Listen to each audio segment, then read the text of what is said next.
Hello, everyone, and welcome to the Tech and Soul podcast. I am Tamika Key. And I am Lynn D. Johnson. And today we are talking about all things AI and voice and among other things. And so Lynn, before this, we'll drop a link to these two audio files in the description of this podcast, because I do think you're probably going to want to listen to it once we've talked about this. Lynn just sent me two audio files that made me laugh, but also shake my head a little bit and also feel really concerned for the fate of the world, among other things. They were two AI generated mashups of Michael Jackson, the now obviously deceased mega pop star. Unfortunately, child predator too, but get the requisites out of the way. Rapping to some new hip hop, as well as some old school hip hop. And it's interesting. It definitely still sounded like, it didn't sound like him. It sounded vaguely familiar, right? It sounded like if I turned it up, it didn't sound good, right? But if I was in the other room, it sounded like Michael Jackson, right? Or it's very evocative of Michael. And I think probably whatever tools that they used, one looked like it was TikTok, the other was just a YouTube video, whatever tools they used were obviously trained on his voice, right? Yeah. I mean, I've seen some DJs or producers, music producers, I shouldn't say DJs, music producers on YouTube who are using AI tools to create music in general, to even create beats, right? So I actually tried to create one for the opening of this podcast. Okay. And I'm still working on it because I'm trying to find the right tool. But yes, producers are using AI tools to craft beats. And so they're also producing these mashups. They're training them on these artists' voices, which, bring me to this agreement with Google and Universal Music to license artist voices. Yeah. Go ahead. Yeah, so I'm looking right now too. Yeah, I think we're both looking at it. It's that, an article, it was in the Financial Times as well as in Mashable, but this was in August. This is a little bit after the deep fake with Drake and the Weeknd song. People thought it was real, and so then some artists came out against it, and they're like, oh no. They're working on a partnership to license artists' voices for AI generated music. So it's basically like giving the artists the opportunity to opt in to have their voice trained, because unlike Michael Jackson, who is dead, who could decide, who has no option of deciding, or whether his estate can decide, but I think a lot of his stuff public domain. But his estate can decide whether training models on his voice, on his songs, sort of whether they need to get credit for that. It's such an interesting, that's so layered and nuanced. And I would actually love to talk to a lawyer, because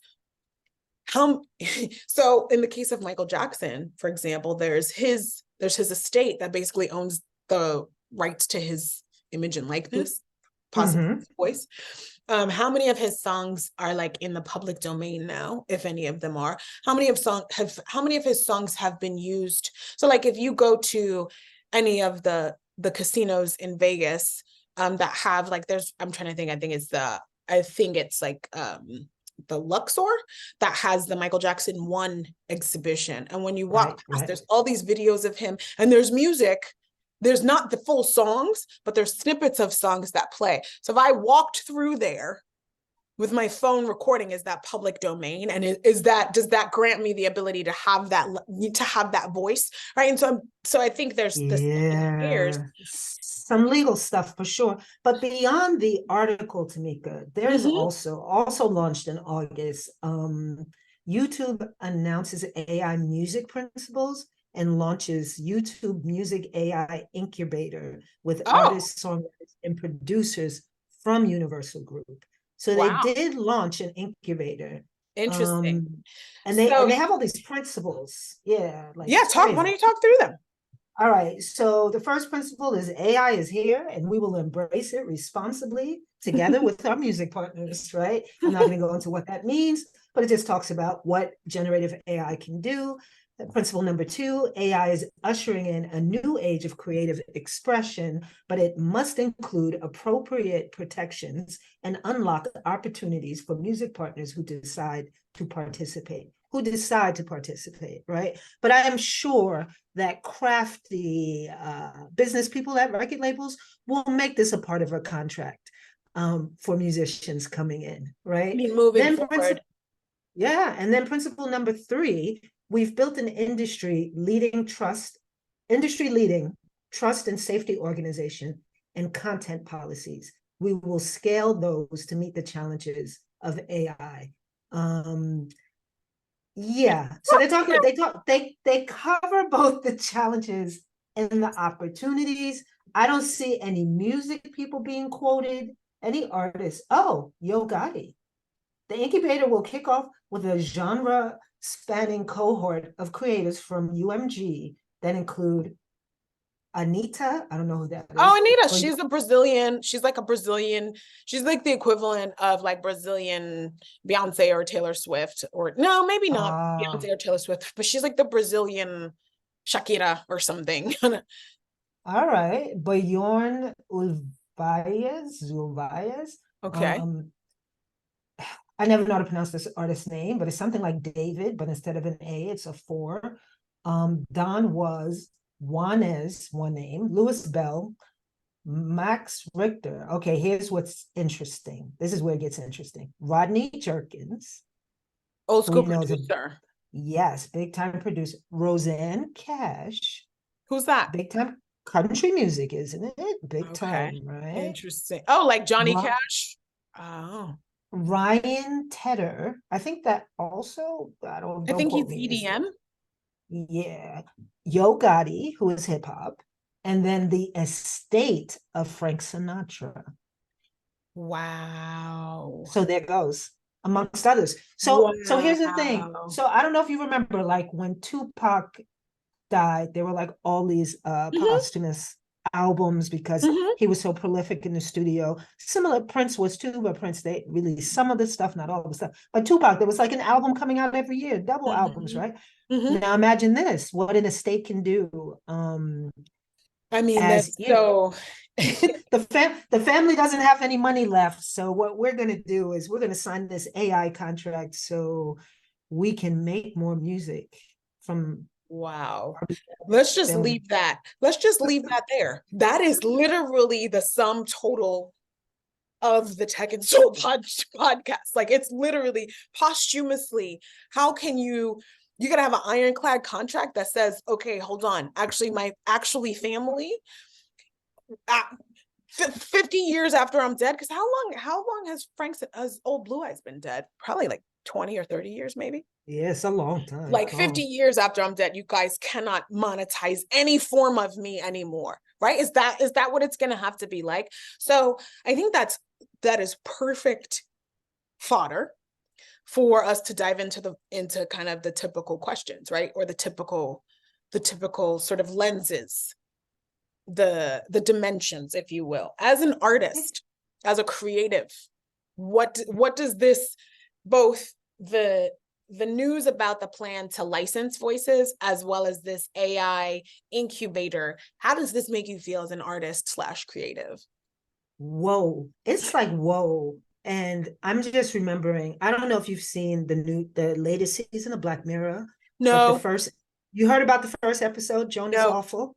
no. Black Mirror is emotionally distressing. And so Okay, so Joan is awful is emotionally distressing because Joan is awful is like Joan signs the terms and agreements or whatever to watch Netflix, something like Netflix, right? And what the something like Netflix does is they decide to watch her all day, her life, and then in real time, there's a series happening like right behind her real life happening, right? oh. So, right. So Right, right. And it was like Selma Hayek was playing her and she was playing the real person. It was like layer upon layer. It was Layer meta. upon layer. Layer, yes, it was meta. But it has me thinking with like this AI thing, like as a creative, what's scary, even not just as a creative, as a human being, like what's scary is that will I have rights to anything anymore? Like there are going to be a lot of legal cases to come, right? And you mentioned public domain, right? That's after 100 years, I think, something like that, right? Like we can use music that's 100 years old or something like that freely. I don't know. I think it's something like that. I can't remember I the don't know exact. how long it is, but I mean, yeah, that's a really. So someone can take, well, people do this anyway. Someone can take an outtake of me on the stage at a conference and remix it Remix into it into something. something else, right? Which then gets us into another sort of tech rabbit hole, maybe for the next episode, of the deep fakes, right? Because it's not even if they just take so the challenge is, it's not even if they just take your voice and make a song. It's, do they take your voice, train an AI on that voice to sound like you, and then give it a script? And then what if again, let's take this. So that's the artist creative perspective. I instantly then go to sort of the Black woman perspective. Let's say I'm just randomly having a custody battle or something, like with my spouse, and I don't have children and I don't have a spouse. So, but you know what I mean? Let's say I'm having a custody battle with my spouse, and for whatever, I mean, this is a far, but my spouse has this AI trained model of my voice that basically says, I'm gonna kill my child, I'm gonna harm my child, I'm gonna do all of these things. And then is that a phone call that he can give to his lawyer, that his lawyer can then use in court against me, right? And so it's there's this dimension of, I think it's, yes, as an artist, as a creator, but also as a human, as a Black woman, as a, I think of the on the one hand, I think it's actually good that some artists are choosing to go with the process or choosing to license their voice, because on some level, some of this is inevitable. And I do think people need to be able to support themselves. And maybe that's the separate It sure is, dimension. because we could go into how all these artists are selling their catalogs now. Right. But But as a person, and as a as a Black woman, I'm like, oh my God, like what's to your point, what are the rights are we going to have? And I think it's, or rather, the way you said it was, what won't we have the rights to? And I think maybe it's time, it's been said, but it's time for us to think about starting to protect rights before the things happen a lot sooner. The only other, kind of sidebar I would add to that is, there's another Black Mirror episode, probably 2 or 3 seasons before, where Miley Cyrus was, I don't know if you saw that one, but she was like a pop star, and then she wanted to break free from her family and their like child's image of herself, and they were drugging her, and then she finally became like this, they were drugging her because she was having headaches or whatever. that was the one episode that season I did not watch. You should watch it. She didn't want to take her meds, and then she wound up taking the meds. Anyway, long story short, I'm not trying to ruin it, but it's for the show. She wakes up and she's like, almost, I don't know if she's either deceased or just sort of immobile, but her consciousness is now her consciousness is now being used to perform. Her consciousness is being used to write songs, to do things. And so I think there's definitely this notion of sort of what's the soul of the artist, and are we creating the ghost in the machine, right? Yes, that brings us back to our first episode, if you remember. Oh my God. Yeah, we said we would come back to this, right? Wow, like it's in the ether, right? That's what it's going to be, because it's funny, someone I know who's a tech entrepreneur has probably had like 3 businesses already. She on Twitter, I think it was yesterday or the day before, said something like AI is going to be a part of every business in the next 5 to 10 years. So basically AI everywhere, right? And it just takes me back to those days where it was like, oh, you're going to have a website, right? And then next it was like, okay, you definitely, to survive, you're either going to have a mobile site or a mobile app, Mobile right? app. And then, yeah, everybody was creating mobile apps, even people who didn't make sense for it, right? That's a separate conversation. But yeah, I mean, that's for another episode, the most useful app. Yeah, but anyway, so then it comes to AI is going to be the glue. And even I was telling someone yesterday when I was at Programmatic IO, we were talking about self-service and why self-service hasn't come further along. Oh, And he was mentioning, as someone who works in DOOH, and he was mentioning how the customer service piece just isn't really fully there yet. And I was like, problem solved. Chatbots. no, Chatbots. no, Yes, no. they can. No, I strongly You don't think so? so I think this is a good segue into sort of the entrepreneurial piece of the conversation. There's something to be, here's what I would say. First line, yes. First line, First yes. line, of course. But there's, and I also think it depends on the industry and it depends on the thing. Because let me not tell you about the process that I've been going through when I'm trying to book a mammogram, with good health insurance, and the odd number of automated systems that I've had to go through, and the times that I've had to literally talk to a person because the information that the machines have on both ends is not accurate. So yes, but I'm like, it can't replace, like, this is the thing that I think is that I hope we continue to pay attention to. It can't replace the depth of interaction. Maybe it can replace some of the superficialness, right? Like, yeah, that's why I said initial, right? But I think there's something to be said. I mean, and also in terms of an ad platform, like, self-serve is one thing, but I think that when it comes to, again, you have self-serve can work if it's not machines talking to machines. But if it's like, I'm trying to target this audience, and what if the audience that I'm trying to target doesn't fit into the pre-customized segments that they've given? That's one. What if I want to pay in an alternate way? What if, like, I just feel like there's some things where if it's complex on this end and complex on that, and maybe having the bots in between makes it more worse, but that's just a thing. I wanted to go back to, though, so we talked about the rough, the ramifications of this potentially.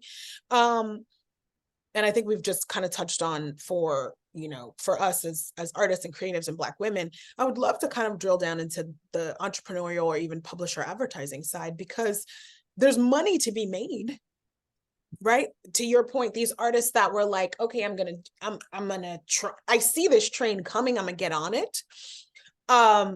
In that article, so Grimes, she's a little weirdo. She's an artist. Well, Elon. Yeah, that's what I mean. She did a deal where maybe this will come up. She unveiled software to mimic her voice and offered 50-50 royalties for commercial use. So she's like, you want to remix my voice into all kinds of things? Bet, guys, bet. Take some of these coins. Well, or rather, take some of these coins, but it's my coins too, right? And so I think that's an interesting thing, and I wonder how much of this is forcing the record industry, the music industry. That's how old I am. Records, right? But how the music industry in particular has, for whatever reason, seemed to lag behind the times in so many ways, and also be very reticent and reluctant. I was going to mash the two of those words together, to empower artists, to empower microtransactions, to, like, the music industry seems like it's had a hard time adapting to sort of new ways of operating. And I wonder if generationally there's a difference in, like, these new artists, like a Grimes, like a Yo Gotti, like the generation that has grown up with the internet and grown up with social media, if they're more like, I understand people are going to remix my shit. I understand that for me to be amplified, I gotta let them create, right? The creator economy, or what was not the creator economy, the original, like, user generated economy, right? This is the UGC the generation of UGC, then why would they as artists not be like, of course, let everybody let everybody use my voice to remix. Let them get coins off of remixing my voice, but they're going to remix my voice no matter what. So let me figure out a way to get paid to do that. Right. Let me put it out there. Right. You know? I think that's where it's ultimately going to go for those who are educated in it. But still, the machine still exists, because I think about this as well. I probably about 2-3 years ago, I was working with some independent artists, working for a music website that does like music education, right? I was working with some independent artists, going to their homes. They have their home studios and all of this, and they're making their own music and they want to sell it to people, but they still need to go through the machine to do it, right? Yes. They still need to distribute it through Spotify, through Apple Music, through, right? So what I'm thinking about, though, with what you were saying with the microtransactions, and this takes me back to something we had in an original conversation about the Brave browser. When do we get to the place where the artist, the publisher, can sell their own stuff directly without the middleman, without the machine in the middle? Is that possible? And should it be possible? Because then can you scale your business without, I mean, even an artist like Prince back in the days did his own music, but he still, after he left Warner Brothers, he still had to go to the machine for distribution. You know what I mean? So, and to me, that's kind of like in advertising, right? You still need the DSP and SSP. Or do you? So, and that's exactly, well, no, you don't need a DSP or the SSP, you need an exchange and you need an ad server, right? So I guess what I would say is, I mean, there was so much there probably for next episode, right? I'm sorry. Because I love the way that you delineated that, but I think there's, what I wanted to ask you though is about, you said the machine, the music machine, and you immediately were like, oh, to go to Apple or go to Spotify or whatever. And I was like, wow, when I hear music machine, I don't think of those. I think of old school record labels. I think of the WMG and trying to go through the studio process. So that's not what these kids are doing. But that's number one.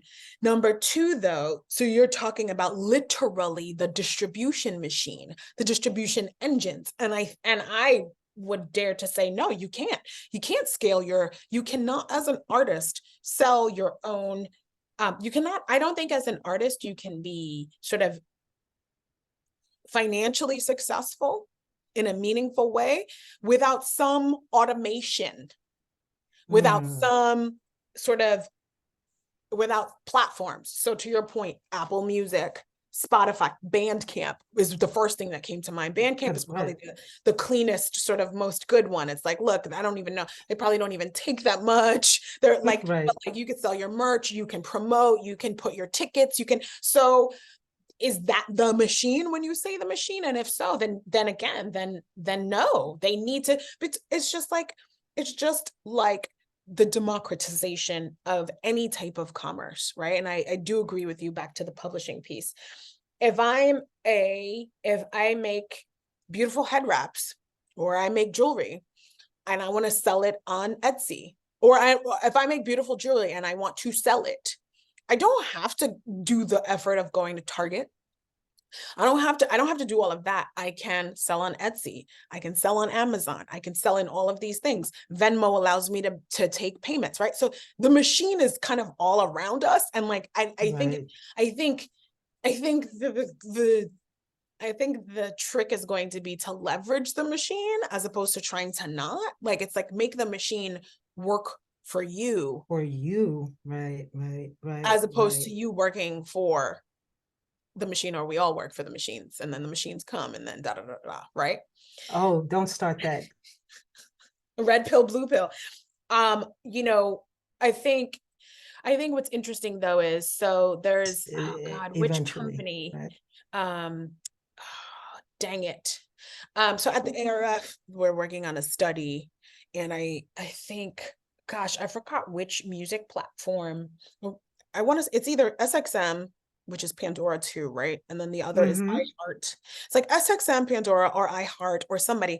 But remember how Pandora had the Music Genome Project, which was sort of the breakdowns of all the songs.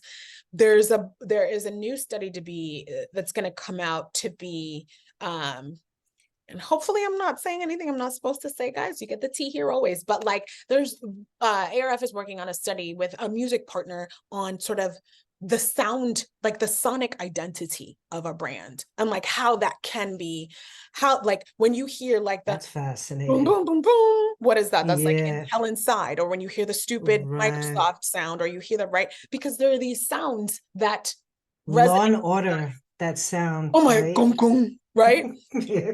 Right. And so like, what do those sonic profiles evoke? What are they? But like, do you craft them and then license them? And right. And that's the thing that I'm like, it's interesting with sound, because sound is so connected to feeling and voice and times in our lives. It's really interesting. So oh my God. Right? No, because I just started thinking about, you talk about sound profiles. Michael Jackson is most known for right? So, you know, go ahead. And back to where we started. Yes. Right? If everyone can access that through AI and cheaply, whereas to license his actual voice would probably be much more expensive, right? Right? But to be able to license it cheaply because it was AI generated, and then the masses be able to access that to use it in future music. And to use it, and imagine having like Michael Jackson call your mom or my mom, you know what I mean? Or something like that. Like, it's just, there's just so many dimensions to this. But I think that we've hit our time frame. And I think this is the best way to end this, because we'll be leaving ourselves with food for thought, hopefully leaving you guys with food for thought too. Make sure you shoot us an email. We'll put the link to what our email address is at the in the description, because we don't actually have an email address right now for the podcast, not just yet for the podcast. But Lynn, I will talk to you soon, and we'll see you guys next time. All right, take care.